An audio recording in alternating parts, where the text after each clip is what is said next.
Good morning mga idol. Ang recipe naman natin ngayon ay arroz caldo. Yan, at ready na ang ating mga manok. May asin na din. Nandyan na rin ang ating malagkit na bigas na siya natin gagamitin para sa arroz caldo. Meron rin tayong sibuyas. Iwan ko anong tawag diyan. Yung ating mga pampalasa at pampasarap.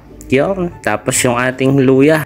Ay di garni nga ang ating ginawa. Ay di ginayat na kagad ng papagayan ng ating luya. Pagdami ng luya ay pagsarap. Kami naman minsan lang din mag-arroz caldong garni. Kung kailan lang mapabigay, own yan. Tapos meron din tayong sibuyas din yung lason na kung tawagin din sa amin. Di ginayat na nga lang din na papagayaan.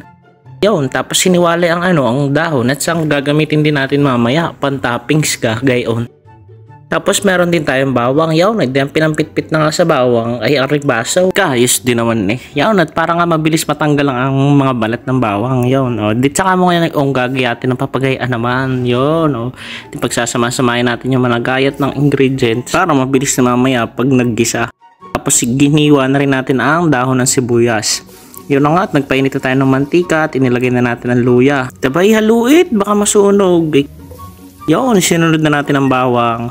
Pagtapos ng bawang, halu-haluin lang din natin. Tapos ilagay natin ang sibuyas. Yun, hindi magisa-gisa. Pag nagisa na, hindi lagay na natin ang mga manok. Kayaan lang nating magisa para sumama yung lasa ng sibuyas, bawang at luya sa ating manok. Tapos, tsaka natin hahalu-haluin ngayon. Yun, para mag-blend all together sila. Tapos lagyan na rin natin ng pamintang durog, asin, para may lasa na agad yung ating manok. Yun, tapos halo-halo lang. Kapag ayos na, edi iaahon na natin. Tayo naman ngayon ay magigisa ng ating malagkit. Gayon lang din, edi una nga igigisa natin ang luya. Yun, edi halo-halo ulit. Pagkagisa ng luya, lagay na uli natin ng bawang.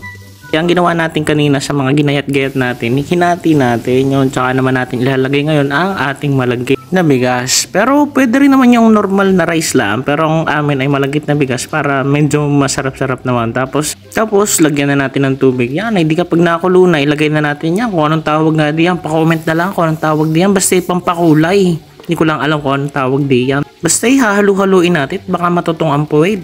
Yan, nilagyan pa ng gayon ulit. Basta i-comment nyo na lang kung ano tawag doon. Tapos kapag gayan na, abay, di ilalagay na natin yung ating ginisang manok kanina para sabay maluluto yung malagkit na bigas at saka yung ating manok. Tapos hahalu-haluin lang din.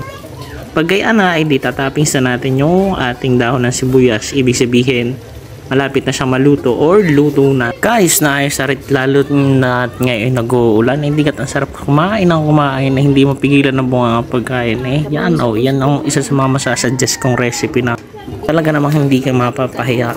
Ay, ayos na ayos. Ay siya, ang ganda yun na lang. Salamat mga idol. Hanggang sa muli. Paalam.